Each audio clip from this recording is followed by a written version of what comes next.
So there is a right-wing, he calls himself a comedian. I guess he's a comedian.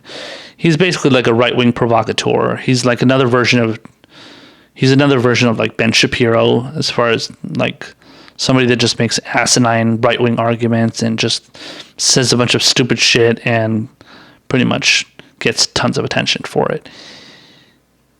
And his name is Steven Crowder. So Steven Crowder is he recently, or not even recently, I think over a period of time, he released he did a bunch of segments, or did a bunch of things for his, I don't know, he has a show called Louder with Crowder, I think. It's on YouTube as well. He went after this guy. His name is Carlos Maza, and he is a gay Latino. He he's a writer for Vox.com, just kind of, typical, just kind of mainstream typewriter, MSM typewriter. And he got attacked by Crowder with like a lot of like dehumanizing rhetoric and kind of going after him for being gay. And that's unfortunately, you can't blame anybody for taking issue with that. I took issue with it when I first heard about it. I watched the videos. It was kind of like a bunch of spliced video clips put together of Steven Crowder going after Carlos Maza. And so like I understood the situation, and I understood that he was obviously, Maza was very upset about this, and he apparently contacted YouTube and stuff. So he actually was unsuccessful because he was basically requesting that Steven Crowder get his account, I believe, the videos removed or something, or get his YouTube banned or something, some basically action to be taken like that. What ended up happening, I believe, was YouTube ended up demonetizing Steven Crowder's accounts, or just those videos or something. So they basically ended up like taking away his funding.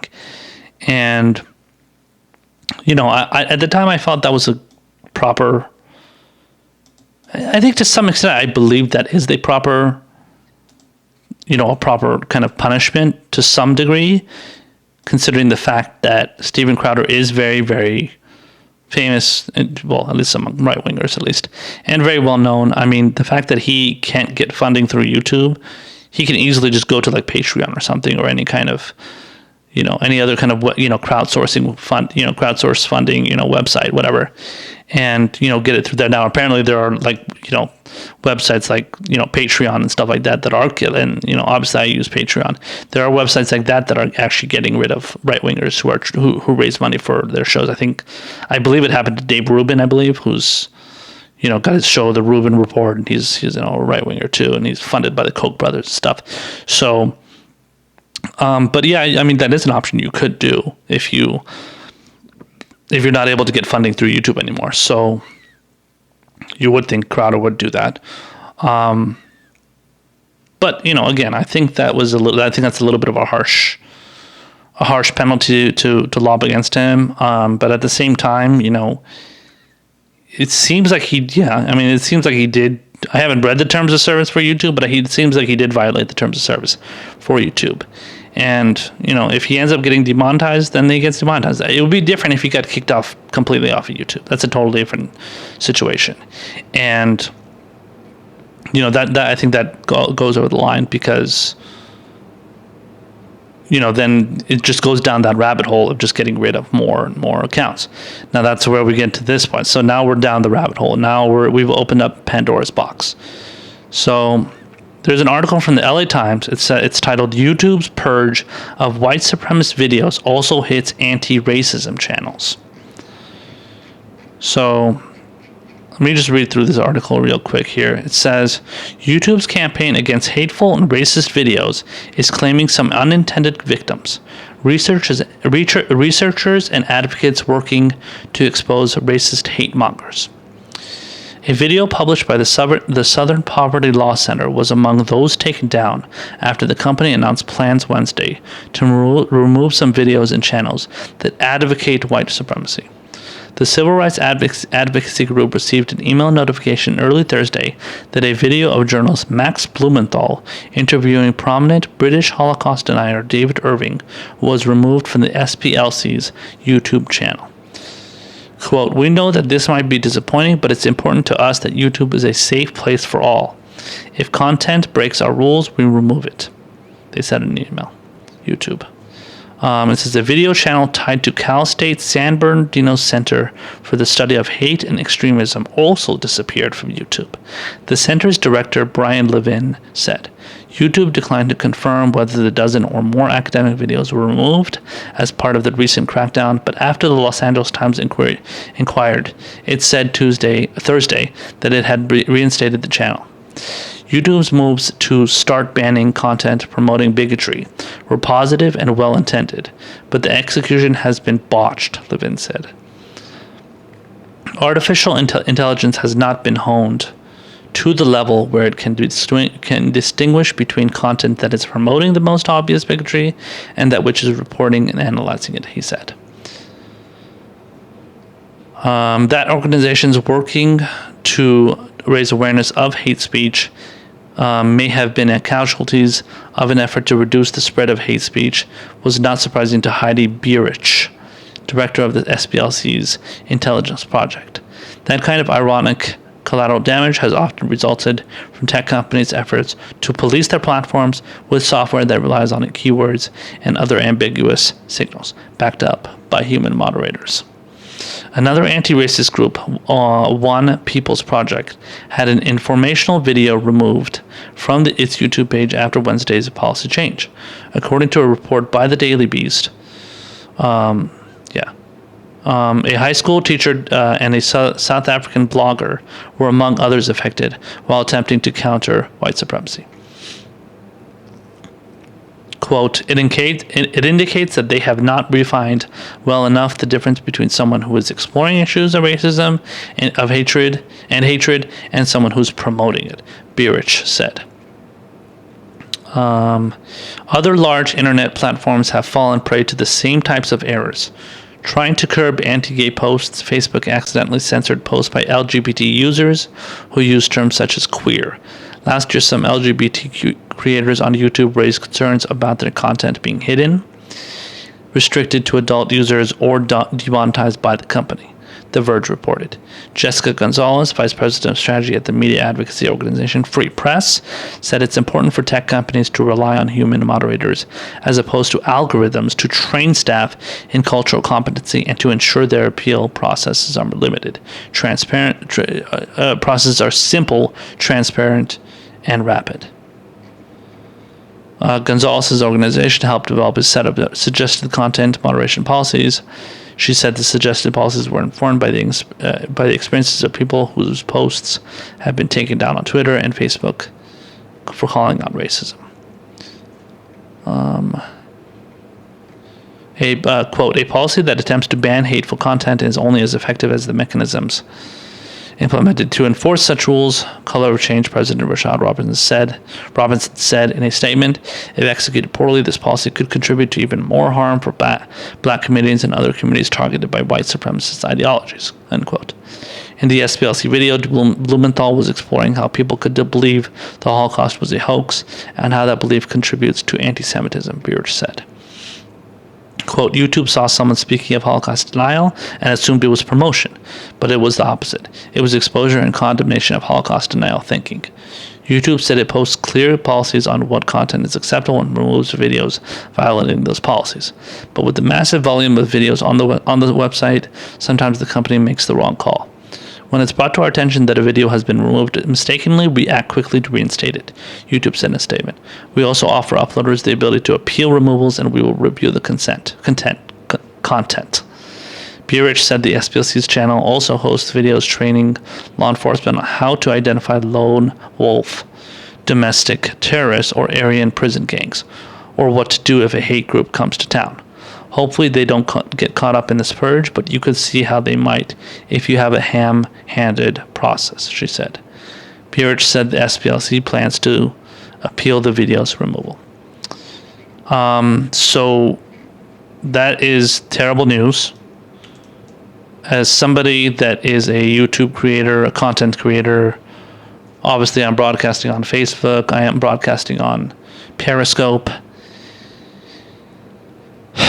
It's very concerning to have YouTube and just kind of general social media taking part in the act of censorship, in the act of taking down channels and content that they feel is just controversial.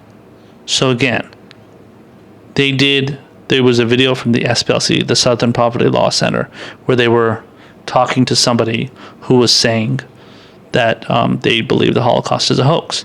The person interviewing them is and the organization that took part in this video is making sure to expose this person. They're not having an interview with this person where they agree with what they're saying.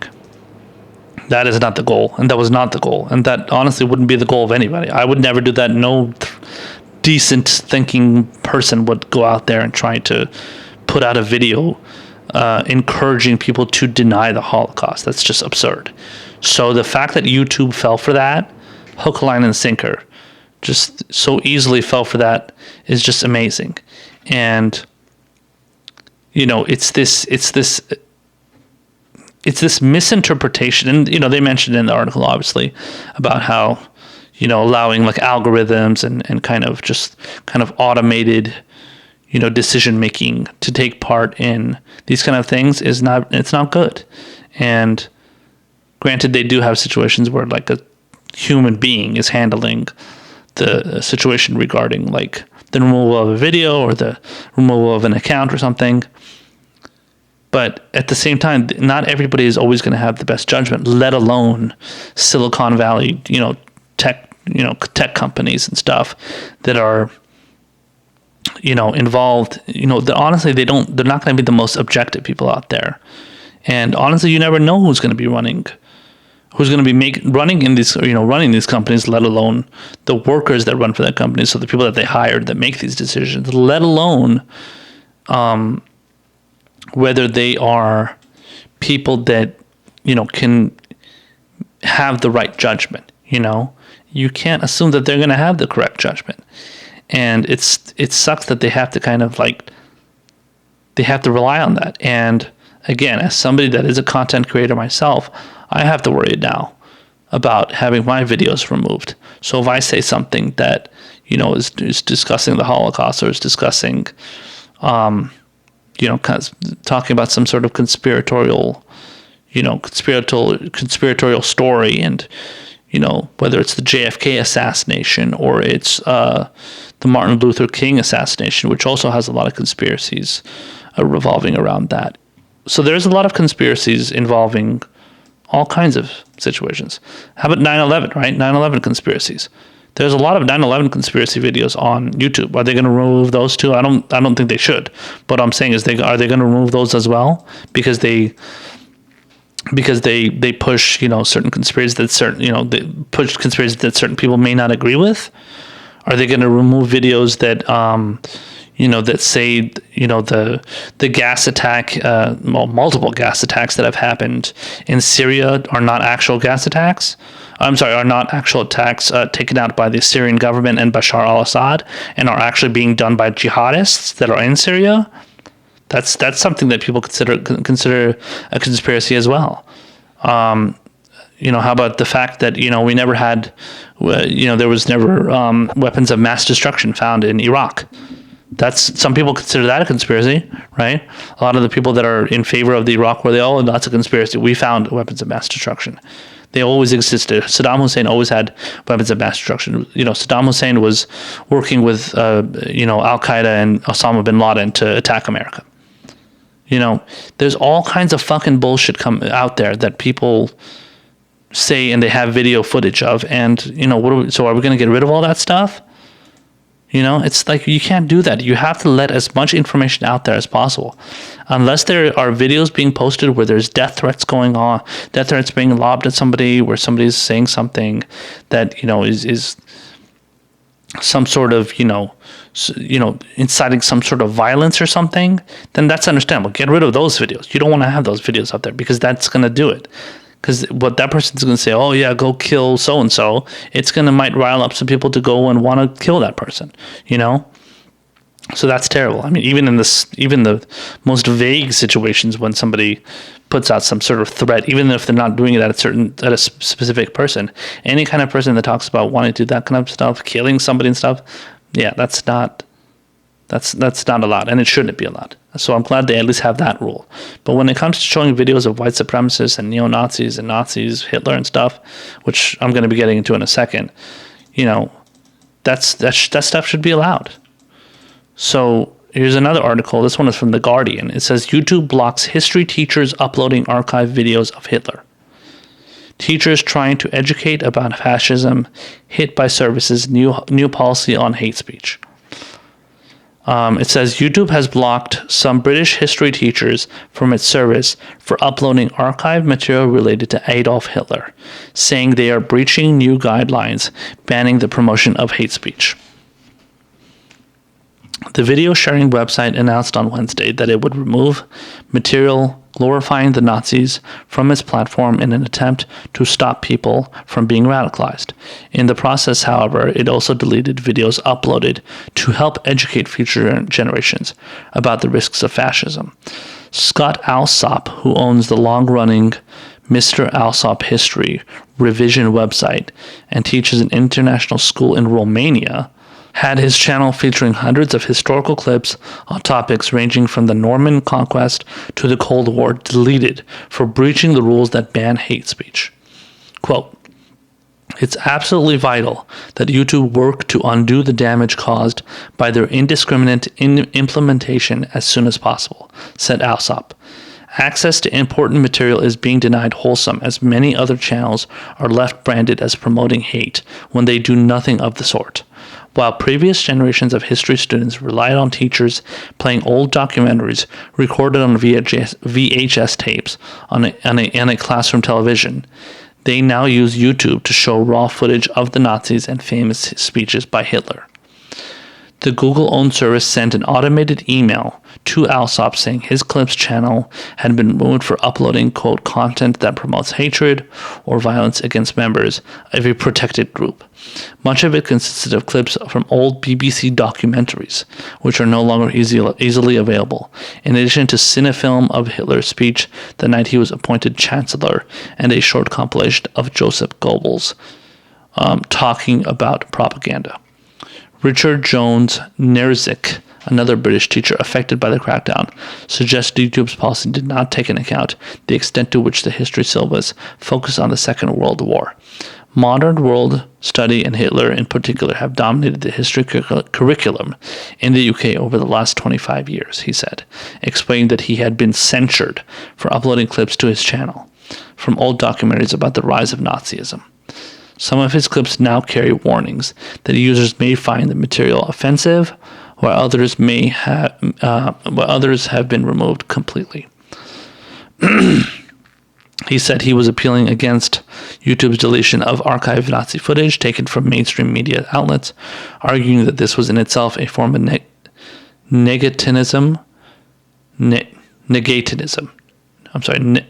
negationism. Wow, I've never heard of that word already. Negationism or even Holocaust denial.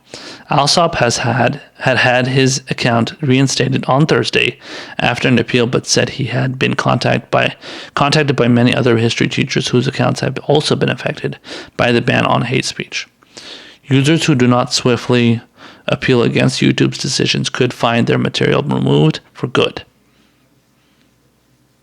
Both men said they had sympathy with what the site was trying to achieve and acknowledged that sometimes the archived fascist material they uploaded to YouTube was viewed by the modern-day far right. I have for a long time been unhappy with how my films have often been hijacked by neo-fascists through the comment sections. Wow. but YouTube's actions are far too indiscriminate, said Jones-Nierzik. Alsop suggested the site need to take educational context into account rather than rely on automated processes. I fully support YouTube's increased efforts to curb hate speech, but also feel that silencing the very people who seek to teach about its dangers could be counterproductive to YouTube's intended goal. A YouTube spokesperson said the company used a combination of technology and people to enforce the guidelines and encouraged individuals to provide context to clips uploaded for educational purposes rather than simply uploading raw material. They said Alsop and Jones-Nierzyk's material had been reinstated after an appeal.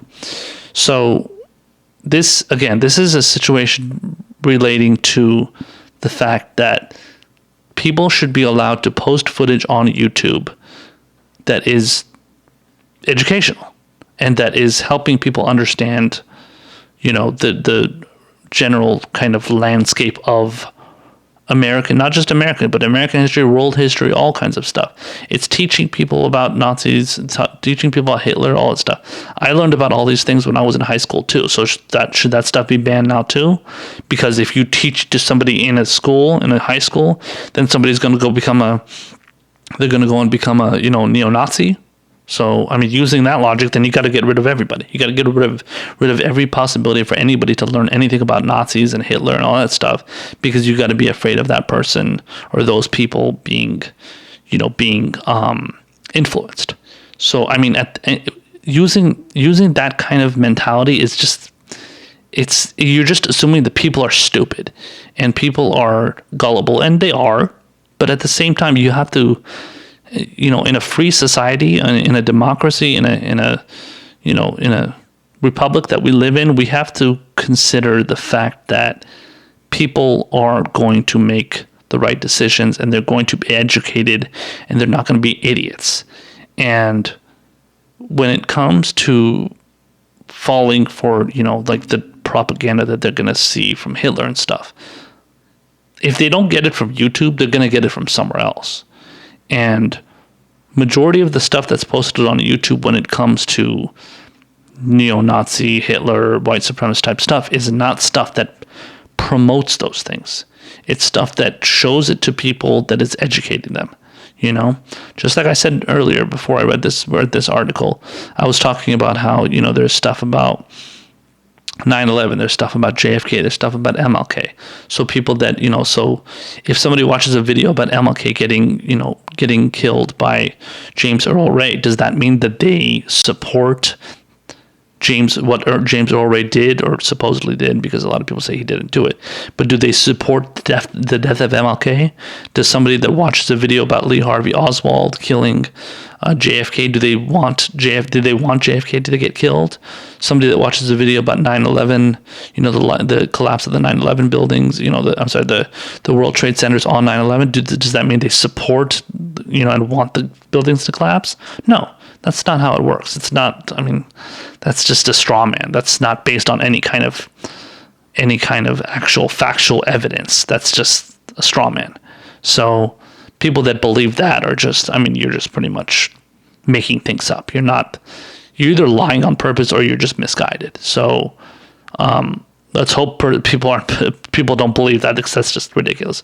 But you know what I'm saying? But that's the thing. That's the rabbit hole you're going down when you're opening up these possibilities and creating this mentality of we're just going to get rid of anything negative or anything bad and everything, offensive. And then, so using that logic, how far are we going to go? Videos like mine can get removed. Videos like, Kyle Kalinske and,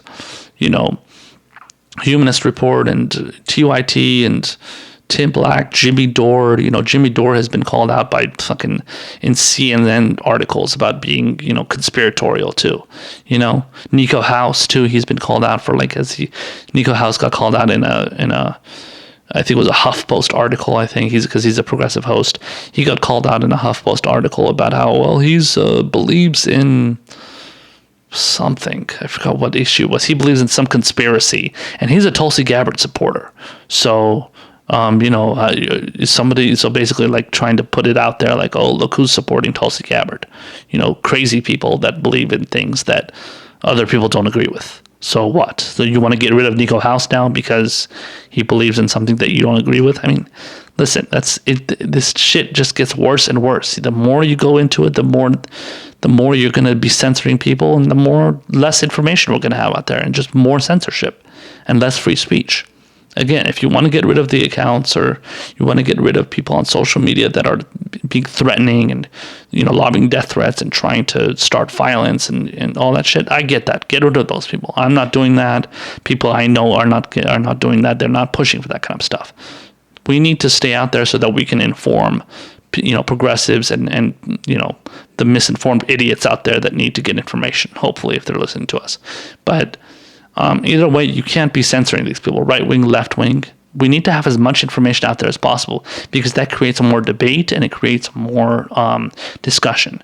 And the less debate and discussion we have, the more people are going to be misinformed, because then they're just going to be hearing the things that are more kind of vanilla and just like typical shit you would hear. And from what I've heard, Kyle Kalinske covered this on Secular Talk. He was talking about how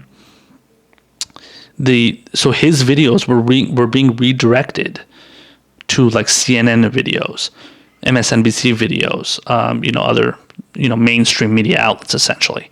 And some people who were leaving comments in that video that he was discussing that, they were saying the same thing. Yeah, I got I saw an advertisement for Anderson Cooper or CNN and all that. Like, that's crazy. And then even the suggested videos that are being that they're telling people to watch are MSNBC, CNN, I don't know, probably Fox News too, or CBS News, NBC News. So it's like they're trying to get us to watch mainstream media news more. We don't like that shit. We're not into watching that stuff. But you're trying to get us to watch it because it's more PG, basically. It's more, it's better for the people that don't want to get offended, essentially. So that's what it's all about.